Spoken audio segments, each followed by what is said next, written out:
Hello, I am Franklin Delano Roosevelt, and I would like to share my story with you. I was born in Hyde Park, New York, on January 30, 1882. My father, James Roosevelt, was a Harvard graduate and successful businessman with interests and investments in various coal and transport companies. He also had connections with the Democratic Party, serving as the Minister's Secretary at the American Embassy to Great Britain in the 1850s under then Ambassador and eventual 15th President of the United States, James Buchanan. My mother, Sarah Ann Delano, whose ancestors came to America on the Mayflower, married James in 1880. She was a driven and intelligent woman whose father, Warren, had once operated an opium business in Hong Kong, where she lived for 3 years. At one point, Sarah attended a girls' school in the German city of Dresden.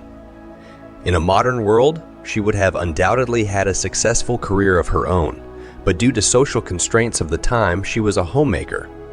This led her to place much of her hopes for the future in me, as I was her only child with James.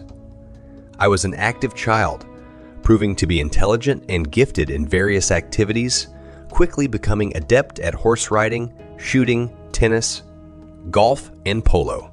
Instead of allowing the family's servants to educate me, as was the convention of the time, Sarah chose to educate me during my early years until I was sent to Groton Boarding School in Massachusetts. The headmaster, Endicott Peabody, became an important guiding influence, teaching me the importance of Christian charity, and later officiated at my wedding in 1905.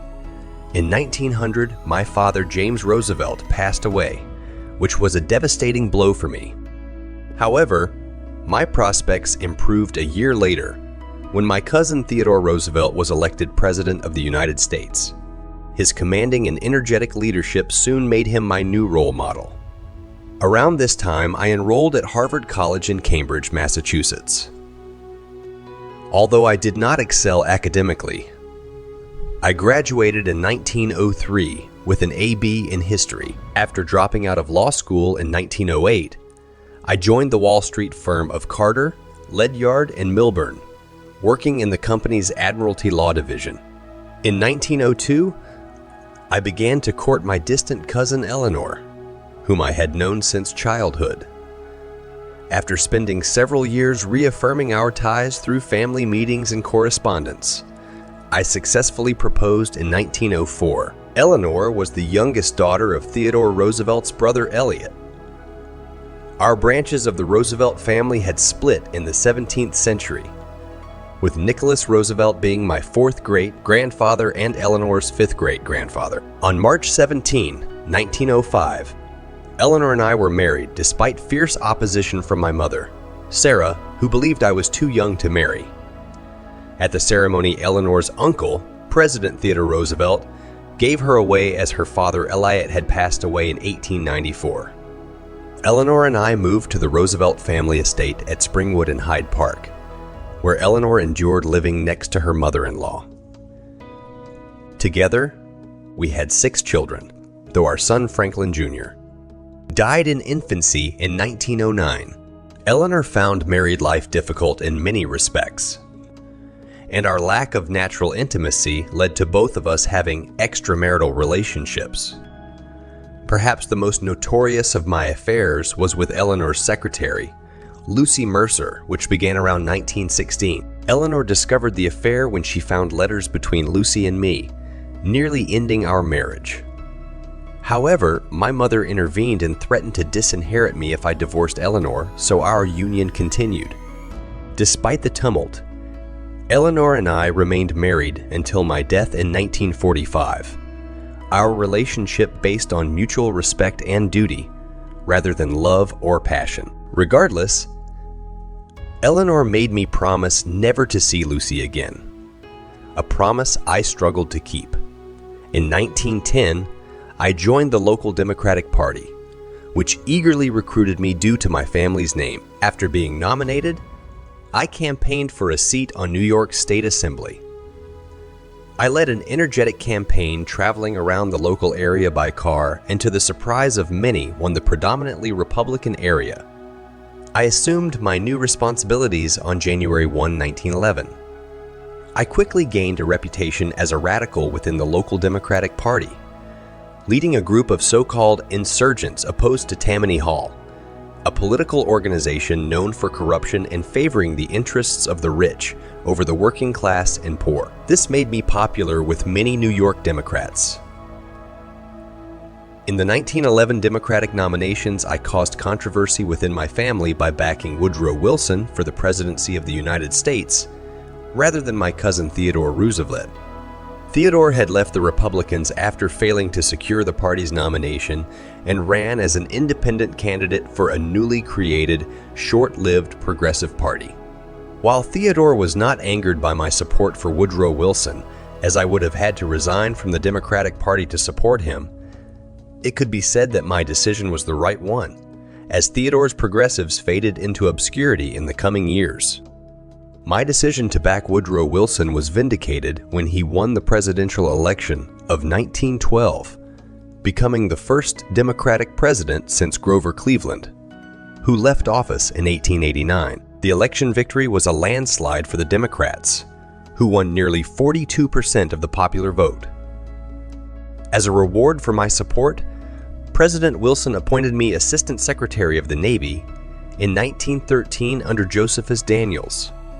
Shortly after this appointment, I resigned from my seat on New York State Assembly to concentrate on my career in Washington, D.C. Many believed I had a promising future ahead of me due to my intelligence, work ethic, and family name. During my time in the department, Daniels and I oversaw the introduction of a new merit-based system of promotion within the United States Navy, as well as extending civilian control over various aspects of naval administration. I oversaw relations between the government and the Navy's civilian workforce. This position gave me invaluable experience in dealing with labor issues, industrial disputes, and naval administration during wartime, which would prove essential during the later Great Depression and the Second World War. My tenure as Assistant Secretary forged my affiliation and love for the American Navy that would endure for the rest of my days. In 1914, war broke out in Europe, and there was a strong consensus of opinion that the United States should begin to rearm in case it was forced to join the conflict. As a result, President Wilson gave the go-ahead for an expansion of the Navy, which was accelerated after the sinking of various civilian vessels, including the arms Lusitania in 1915.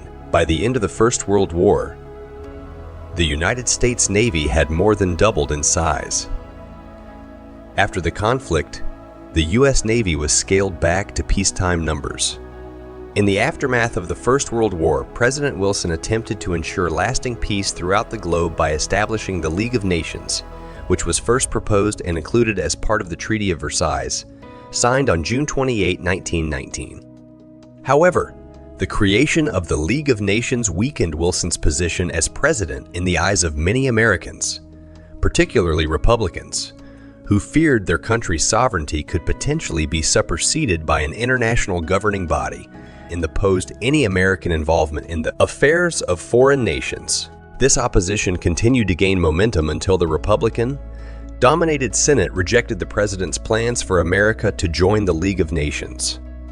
Wilson's position was further undermined by him suffering a massive stroke on October 2, 1919, which left him bedridden for weeks and his administration, much like himself, paralyzed. It is no exaggeration to say that Woodrow Wilson's policies, at least in regard to foreign affairs, provided a template for my own political ideas over the coming decades.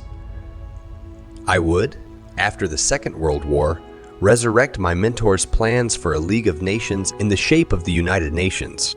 As it became increasingly evident that President Wilson's tenure was coming to an end, my allies and I reached out to Herbert Hoover about the possibility of him the party's next candidate for the presidency in the 1920 presidential elections. Hoover had formerly been a member of President Wilson's administration, but had never been a member of either party in the lead-up to the election of 1920. However, Hoover calculated that the Democrats were unlikely to be victorious and declared himself a Republican, but failed to secure the party's nomination for the presidency, losing to Warren Gamaliel Harding. This scuppered my plans to run as vice president under Hoover. After James Middleton Cox was nominated as the Democratic presidential candidate, he chose me as his running mate. Despite both of us embarking on a campaign across the country, we were defeated by a wide margin in the election by Warren Harding, who became the 29th President of the United States on March 4, 1921. The return of the Republicans to power heralded a return of America to isolationism, in which involvement in foreign affairs was kept to a minimum until the rise of Nazi Germany and Imperial Japan in the mid-1930s. Although this loss was a bitter pill to swallow, I had gained valuable experience in campaigning on the national stage and was now a major figure within the Democratic Party. Going forward, however, my hopes and dreams would soon be dashed when, in August 1921, I began to experience terrifying symptoms of paralysis from the waist down, combined with bladder and bowel dysfunction. The diagnosis for these ailments was grim, as I had contracted poliomyelitis, which is an infectious disease caused by the polio virus.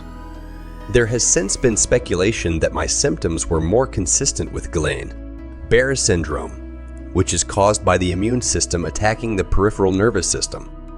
But whatever the cause of my illness, I was now paralyzed from the waist down and would never walk or even stand unaided again.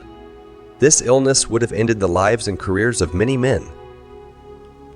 However, I evidently possessed great reserves of strength and determination as I set about trying to lead as normal a life as possible to ultimately facilitate my return to mainstream politics. I had the pedals of my car adapted so I could brake and accelerate by hand, and even had a pair of iron braces constructed to enable me to stand or walk with assistance, where I would use my waist to swivel each limb in turn, enabling me to move upright for short distances. Despite these innovations, I would spend the majority of my waking hours sitting in one of my custom-built wheelchairs, meaning that I would often have to be carried up and down flights of stairs in buildings where no elevators were installed. This soon prompted me to have a service lift adapted at my home in Hyde Park, which enabled me to travel between floors unaided.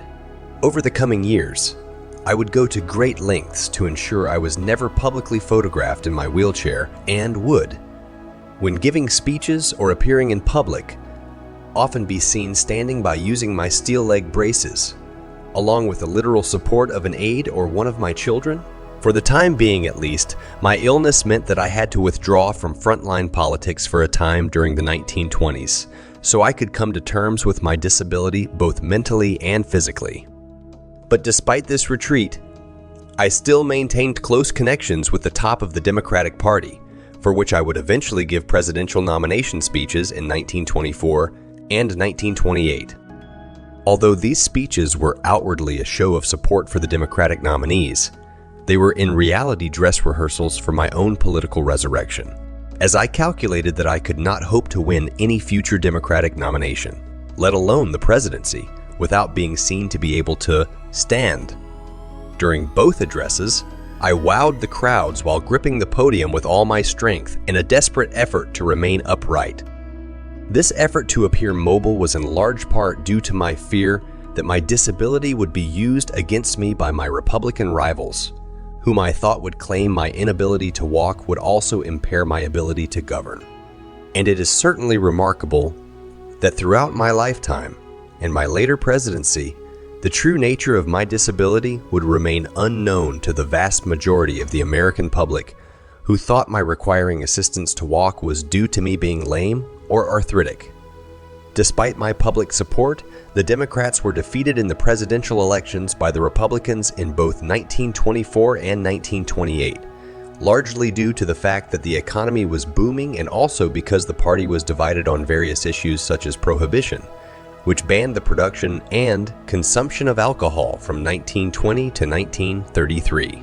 Indeed, I myself, like many men of my class, enjoyed drinking expensive cocktails, which, along with chain smoking, would become my guilty pleasures. In the lead-up to the 1928 election, Al Smith, who was the Democratic nominee for the presidency, was forced to step down as governor of New York, as he could not by law hold the position as well as the presidency, meaning that an election had to be held to appoint a new governor. As a consequence, Smith, fearing a Republican landslide, asked me to run as the Democratic candidate for the governorship of New York. And after a hard-fought campaign, I was eventually triumphant, winning by the slender margin of 1% of the vote, making me the head of government in America's most populous state and a frontrunner for the next Democratic presidential nomination in 1932.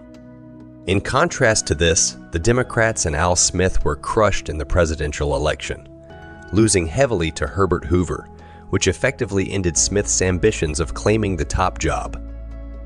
And I would later go on to become the president of Empire State Incorporated, which was the company responsible for the construction of the marvel of architecture and engineering, the Empire State Building in Manhattan. Then on Tuesday, October 29, 1929, the Wall Street crash sent the world's economy into turmoil, causing share prices of the New York Stock Exchange to collapse. This crash was primarily caused by a huge amount of speculative public investment being made in the U.S. stock market during the late 1920s, in which millions of Americans invested their life savings into the stock market in the hope of making a fortune by buying shares in what they hoped were up and coming companies and/or commodities. To cash in on this boom of investment, many people even took out loans in order to buy more stocks and shares, and when no further loans could be obtained, they then bought stocks on an IOU basis in the hope that they would be able to pay at a later date as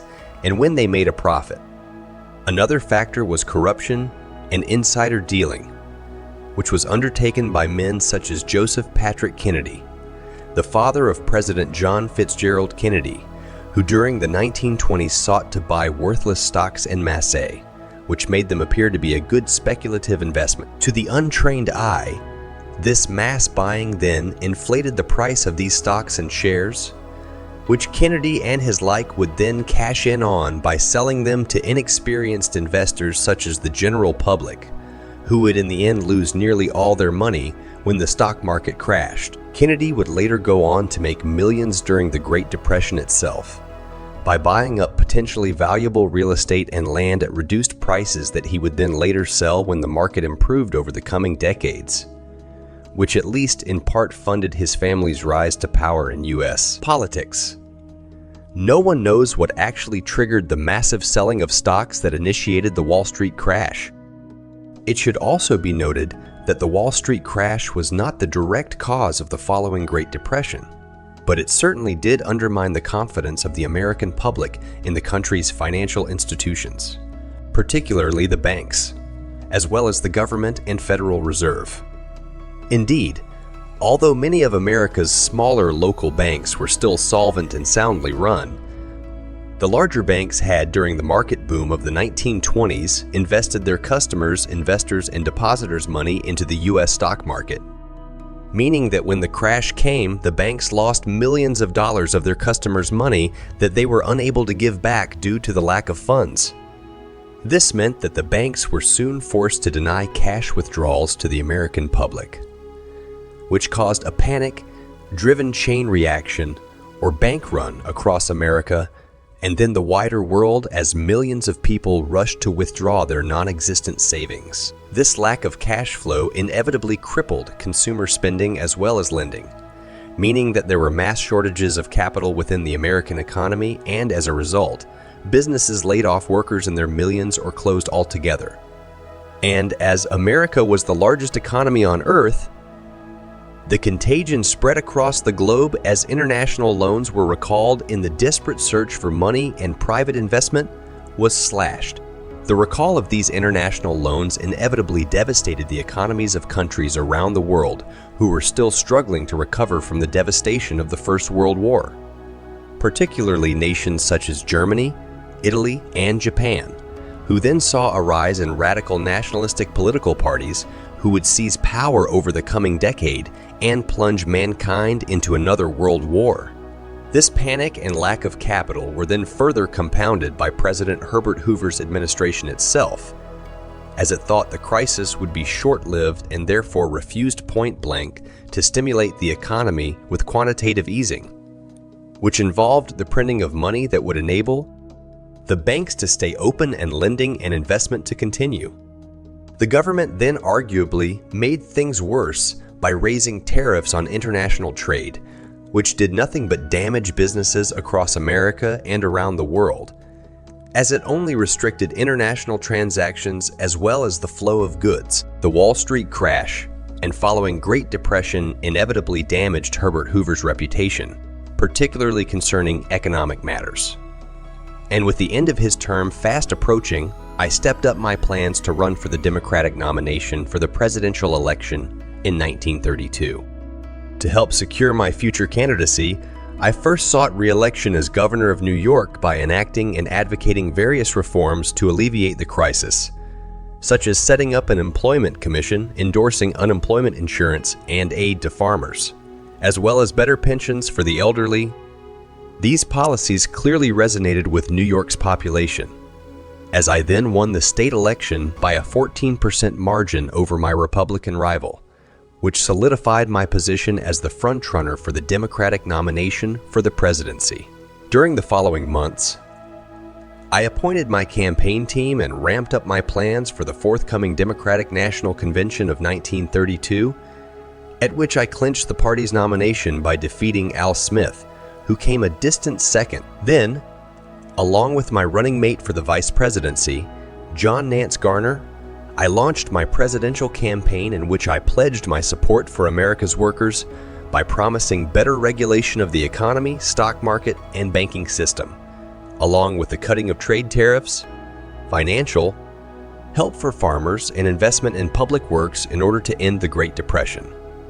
I then went on to defeat Herbert Hoover by a massive landslide in the 1932 presidential election by winning 57% of the popular vote and, crucially, securing control of both houses of Congress, meaning that I was able to pass legislation with greater ease without Republican interference. I was then inaugurated as the 32nd President of the United States on March 4, 1933, in which I gave one of the most famous speeches in American history, stating, "So first of all, let me assert my firm belief that the only thing we have to fear is fear itself." During my tenure as state governor of New York, I gave regular radio broadcasts direct into people's homes that I named my fireside chats, in which I would lay out my plans for governance or address issues. And after becoming president, I continued these broadcasts on a national scale, informing the population of what I planned to do to address the economic turmoil. Almost immediately upon assuming my role as president, I sought to address the paralysis that was gripping the banking system when I, on March 9, 1933, passed the Emergency Banking Act that gave me power to control bank opening times and also enabled me to order the Federal Reserve to issue currency so that cash withdrawals could recommence.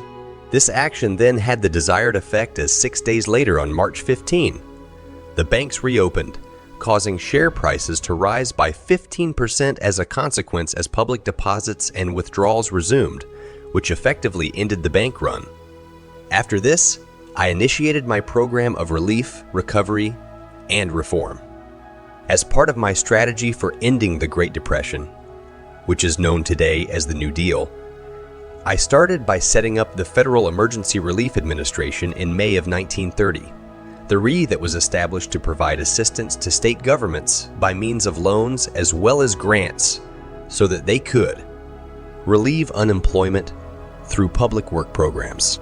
I then later that year signed a repeal that brought an end to prohibition, largely in an effort to help stimulate the economy and increase tax revenue along with the people's morale. And shortly after signing the repeal, I stated that I thought this would be a good time for a beer. These reforms were also augmented by the setting up of the Public Works Administration that would come to spend nearly $7 billion over the next decade, which is a massive figure in today's money. by initiating infrastructure projects throughout the country, from roads to railways to dams and schools. This glut of state investment was then further increased by the establishment of further agencies, including the Civilian Conservation Corps that got 250,000 young men back into work on more local rural projects, as well as the Reconstruction Finance Corporation, which helped industry with funding for railroads along with large infrastructure projects.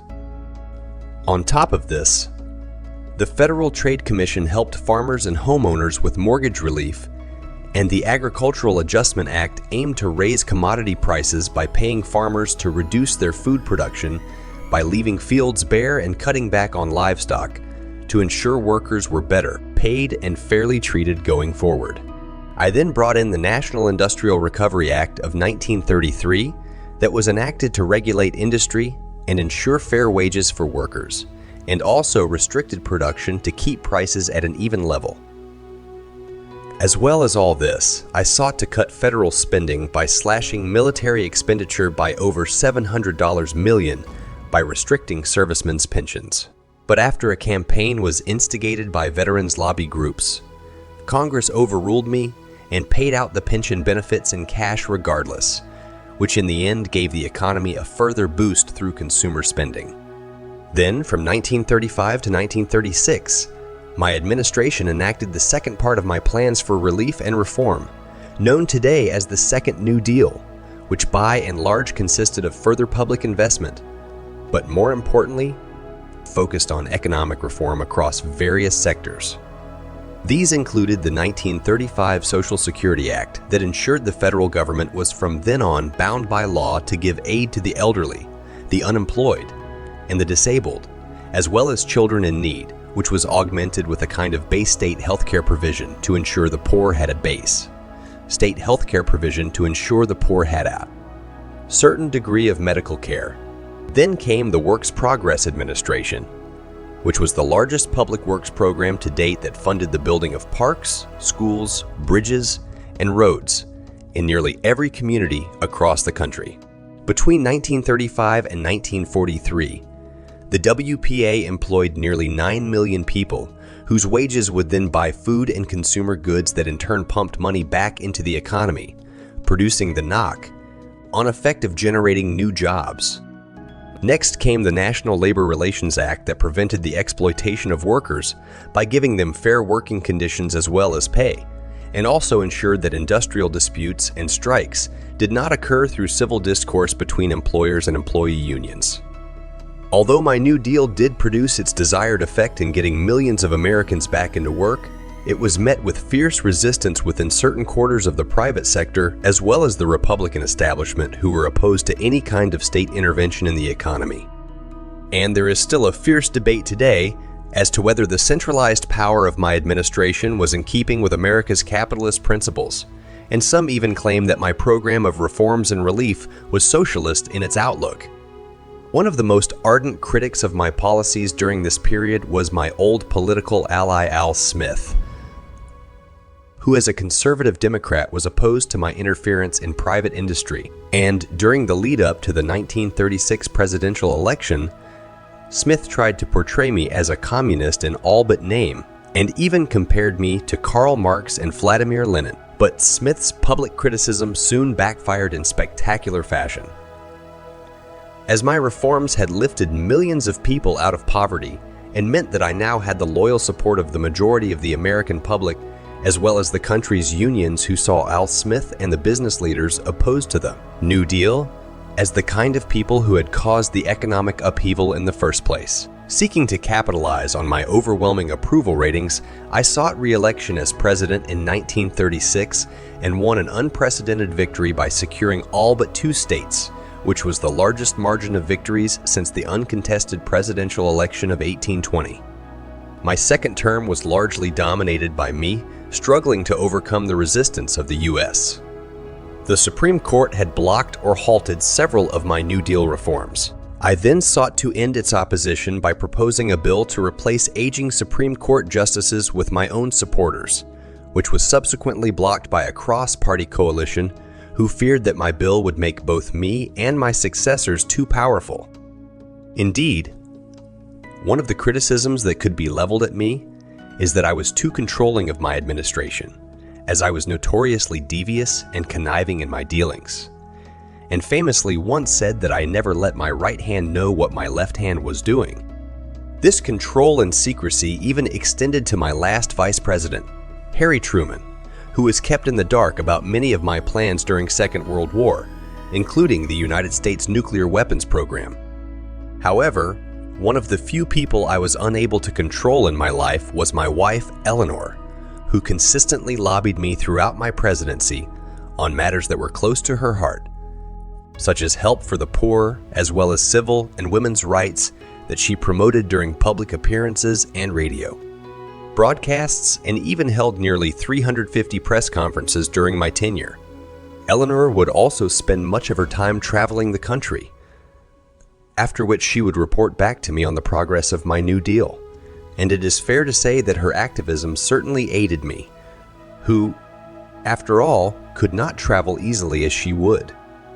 After returning from her visits, she briefed me at length on the situation across the country and what actions she felt were required.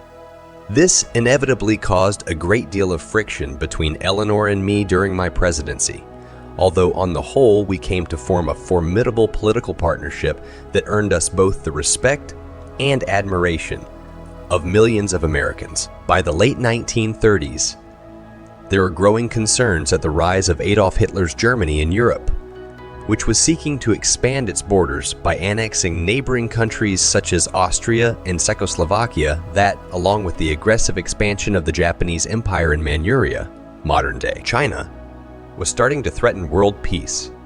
The United States foreign policy had, since the end of the First World War, been isolationist in its outlook because many people within the country did not want to interfere in any costly European wars, which was further complicated by large portions of the U.S. population being descendants of European immigrants from countries like Germany and Italy.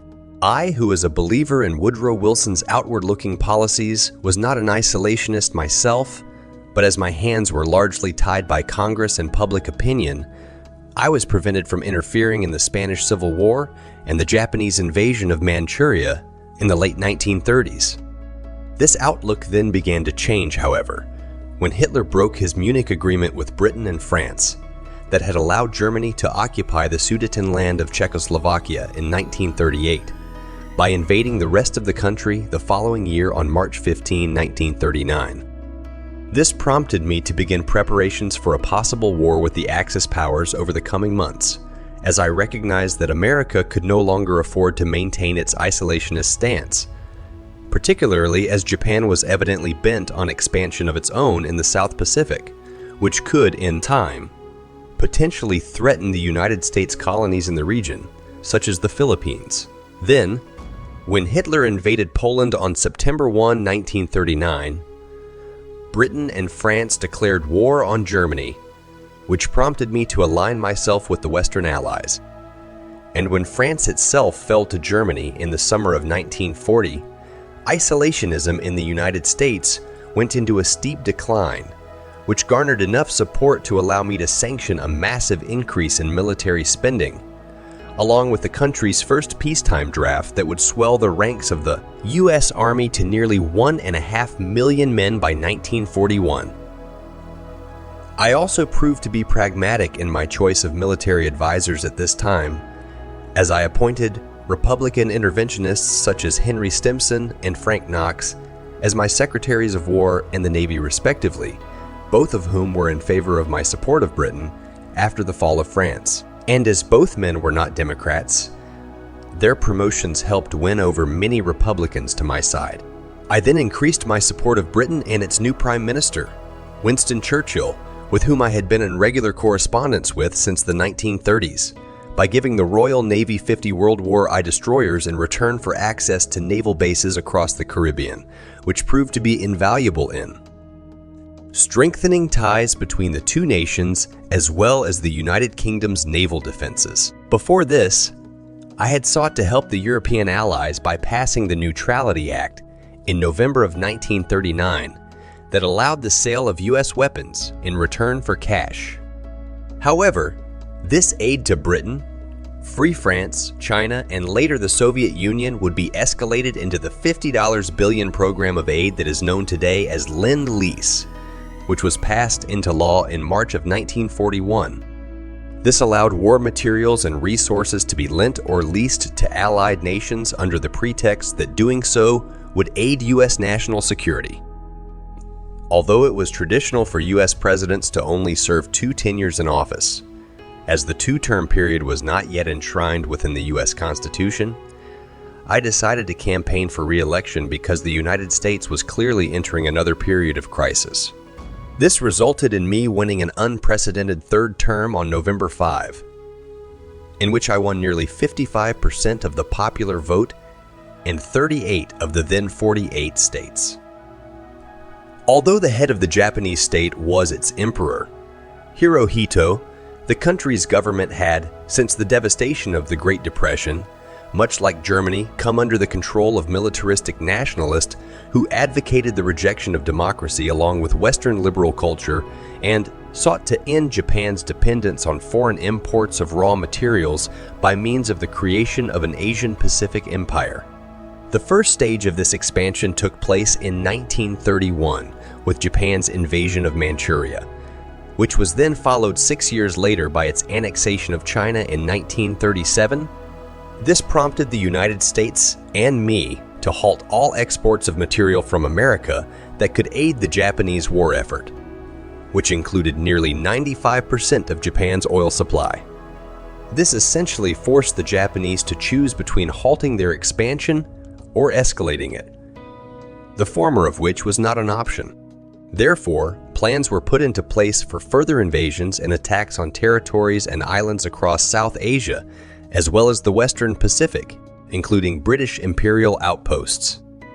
Along with U.S. colonies in the Philippines, the Japanese now saw the nullification and subjugation of both Britain's Eastern Empire and America's Pacific colonies and naval bases as key to securing their supremacy over the region. It was also decided that the United States Pacific Fleet, based in Hawaii, would have to be destroyed in order to ensure naval supremacy in the Far East, and plans were then drawn up in the late 1930s to bring this about. The likelihood of war was then increased by the appointment of Hideki Tojo as Prime Minister of Japan on October 17, 1941, who had long advocated a preemptive strike against the United States.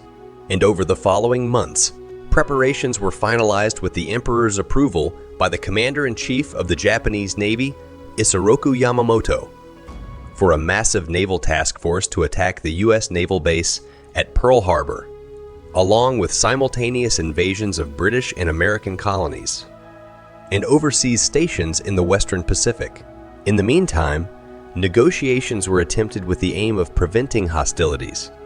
But when the Americans demanded a full Japanese withdrawal from China in return for the re-establishment of trade, the decision was taken by the Japanese to initiate war with the United States. On November 26, 1941, a massive task force set sail from the Japanese home islands under the command of Admiral Chuichi Nagumo and headed east across the northern Pacific, before turning south towards the Hawaiian archipelago. This fleet consisted of 6 aircraft carriers: the Akagi, Kaga, Soryu, Haiyu, Shokaku, and Zuikaku, which carried over 400 aircraft and were escorted by 2 battleships, 3 cruisers, 9 destroyers, and 23 submarines. The Japanese then continued to approach Hawaii and finally attacked the islands on the morning of December 7, 1941, resulting in over a dozen U.S. ships being sunk or badly damaged, including 8 battleships and over 2,000 servicemen and civilians being killed or injured. However, the prime targets of the Japanese, the aircraft carriers USS Enterprise, Lexington, and Saratoga, were out of port at the time of the attack, which was of vital importance as these carriers would later form the nucleus of the United States Pacific Fleet that would come to decimate the Japanese Navy over the coming months and years. One day after the attack on Pearl Harbor, I declared war on Imperial Japan, and the same day delivered a speech to a joint session of the U.S. Congress stating that yesterday, December 7, 1941, a date that will live in infamy. The United States of America was suddenly and deliberately attacked by naval and air forces of the Empire of Japan. 3 days later, on December 11, 1941, Germany and Italy joined with their Japanese allies and declared war on the United States, which in effect sealed their doom as the world's richest and most powerful industrial nation had now joined the conflict with whom the Axis powers could not hope to compete. This overwhelming might did not take long to manifest itself, as little more than 6 months after Pearl Harbor. In June of 1942, the United States Navy, along with the aircraft carrier USS Enterprise, engaged and defeated the Japanese Navy at the Battle of Midway in the South Pacific, in which all 4 of the Japanese aircraft carriers were sunk, meaning that the country's offensive capability in the Pacific theater was effectively ended in one fell swoop.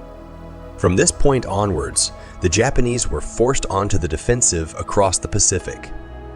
The Americans then started their operations against the European Axis powers when they landed in North Africa in late 1942, culminating in over 300,000 Axis troops surrendering in Tunisia 6 months later. This came only a few months after Hitler had lost a further 500,000 troops in the Battle of Stalingrad on the Eastern Front. The main reason for these Allied victories were not simply their advantages in sheer manpower, but also lay in the colossal industrial capability the United States possessed as between 1941 and the end of the war. In 1945, the Americans produced nearly 2.5 million trucks, 90,000 tanks, and in 1944 alone produced more aircraft than Britain, Germany, Japan, and the Soviet Union combined. This industrial might, combined with plentiful natural resources, were the key to the American and Allied victory during Second World War, as both Germany and Japan's natural resources were pitiful in comparison, and their industrial capacity was a mere fraction of the United States alone.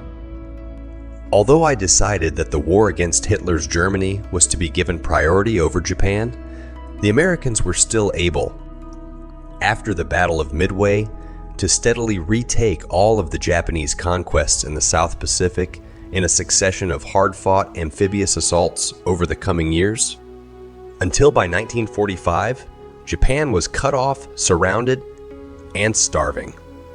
In the lead-up to the opening of the Second Front in Europe, I had advocated that any Allied invasion should take place via northern France, whereas Winston Churchill, in contrast, argued that any invasion should be conducted through the Italian peninsula, stating that the country was Hitler's soft underbelly.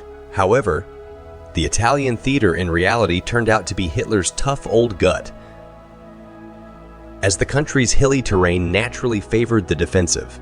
Therefore, the Americans' assertion that the major Allied invasion should be conducted through France can, in hindsight, be said to have been the correct course of action, as it resulted in a relatively speedy advance through Normandy after the D-Day landings, ensuring that Western Europe was not overrun by the Soviets after Germany's collapse. Despite my disability, it soon became evident during late 1942 that a conference was needed between the leaders of the Allied powers in order to better coordinate the war.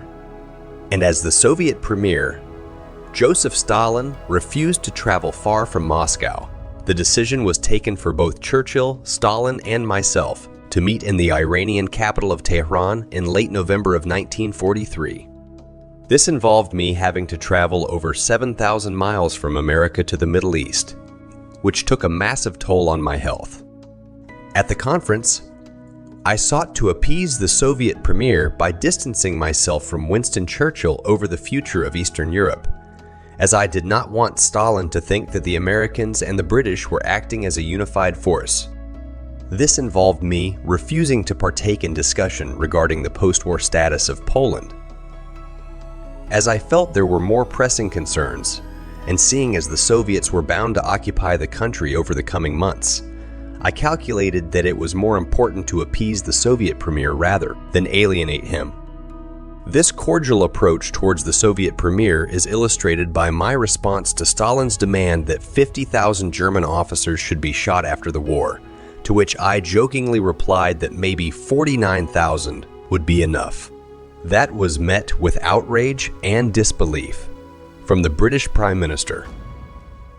In the end, Churchill's approach towards Stalin would prove to be correct, as Eastern Europe was subjected to nearly half a century of Soviet occupation after Second World War. Therefore, it could perhaps be argued that my cordial attitude towards the Soviet Union was misguided. However, the Tehran Conference and the 14,000-mile round trip that it entailed had a devastating effect on my health, as I had been under massive stress for over a decade by this time, which was no doubt due to the fact that during my presidency, America had been in an almost constant state of crisis. A chain smoker, I had enjoyed a daily diet of fine food and cocktails for many years. But as I was unable to undertake regular exercise, it soon became apparent that my lifestyle and workload were taking their toll, which would later be further exacerbated by my embarking on an even longer journey to meet with Stalin and Churchill in the Crimean city of Yalta in February of 1945.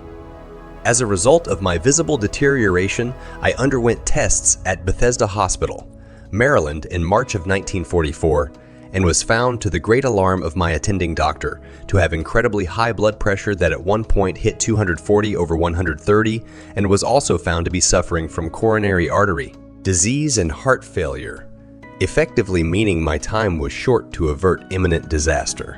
I undertook a period of rest and recuperation over the coming months, in which I cut down my smoking to a dozen cigarettes a day, as well as a single cocktail in the evenings, after meals, and during this period spent some weeks fishing with friends, and after returning to the White House, only worked for 4 hours per day. Another source of comfort for me during this time was the rekindling of my relationship with my former flame, Lucy Mercer, who had married after the breakup of her affair with me nearly 20 years before, but was now widowed. Our reunion was instigated by my daughter Anna, who organized for us to see one another again behind her mother's back. This was perhaps because Eleanor and I were not close as husband and wife by this stage, as we acted more like close friends or political allies rather than a couple. Therefore, Anna sought to alleviate my stress as well as my loneliness by helping me to see Lucy once again. However, later, after my death, Eleanor discovered that I had been seeing Lucy with her daughter's help, resulting in them not speaking to one another for some time. It was evident by late 1944 that the Americans were going to be victorious on all fronts in Second World War. And despite being advised not to by those close to me due to my ill health, I decided to campaign for a fourth term as president in November of 1944, from which I emerged victorious once again by claiming over 53% of the popular vote and winning 36 of the 48 states, making me by far the longest serving president in American history. In early 1939, top scientists such as Albert Einstein had written to me warning of Germany's possible nuclear weapons program. And shortly afterward, the United States initiated the Manhattan Project with the help of many German Jewish scientists that had fled the country during the 1930s. This program eventually bore fruit on 16 July 1945, when the first nuclear weapon, codenamed Trinity, was successfully detonated in New Mexico. And 3 weeks later, the United States dropped 2 further atomic bombs on the Japanese cities of Hiroshima and Nagasaki on the 6th and 9 August 1945, prompting Emperor Hirohito to announce his country's surrender on the 15 August. This weapon, more than anything, made the United States the world's most powerful country.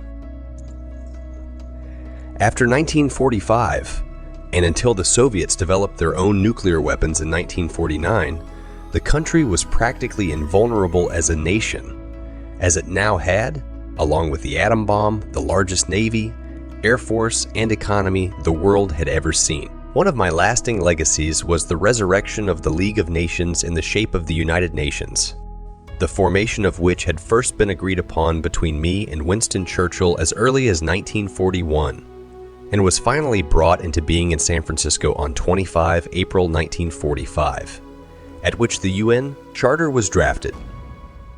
This charter bound all the participating nations to certain standards of human rights, as well as the preservation of peace for future generations over the coming years. Eleanor Roosevelt would also play a key role in the founding of the United Nations when she was invited by my successor, President Harry Truman, to become a delegate to the General Assembly after 1945, in which she chaired the committee that passed the Universal Declaration of Human Rights in 1948. She would continue to take an active role in politics and humanitarian issues until her own death in 1962. The United Nations was in many ways the zenith of my political career, in which I had brought America out of the Depression, overseen its victory in Second World War, and formed an international body, the United Nations, whose aim was to prevent a reoccurrence of the massive bloodshed and suffering that had plagued mankind in the first half of the 20th century. However, I would never live to see the world I did so much to form. On 12 April 1945, while sitting having my portrait painted at my retreat, the little White House in Warm Springs, Georgia, I complained of a terrific headache and soon afterward lost consciousness and slumped forward in my chair. I was then rushed to my bedroom, where I was diagnosed as having suffered a massive cerebral hemorrhage. A few hours later, at 3:35 p.m., I died, aged just 63. It is no exaggeration to say that many Americans were left in despair at my passing. To millions of people, I was a savior who had not only delivered the country from the greatest recession of the 20th century, but had also crushed Imperial Japan and Nazi Germany in the largest and most destructive war the world had yet seen. A day after my passing, my coffin, draped in the Star-Spangled Banner, was taken to Washington, D.C. and progressed through the streets of the Capitol lined with thousands of mourners before being taken by train to my birthplace at Hyde Park. There, I was laid to rest in the rose garden of my Springwood estate, where I, along with my wife Eleanor, remain to this very day. Today, I am considered by many American historians to be one of, if not the greatest, president in the history of the United States of America.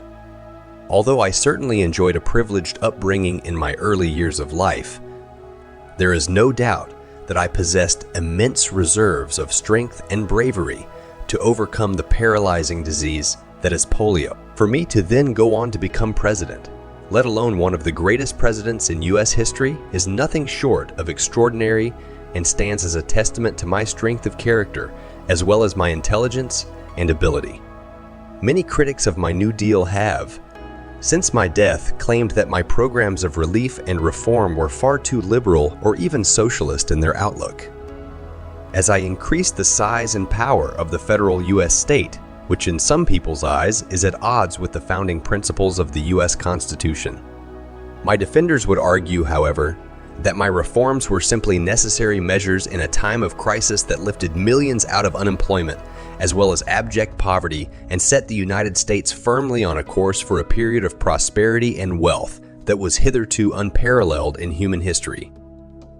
What is also certain is that I, Franklin Delano Roosevelt, am one of the most important figures in the entire 20th century, as my presidency shaped the geopolitical landscape of the entire world for decades after my death. And in many ways, my life and career formed the world we all live in today.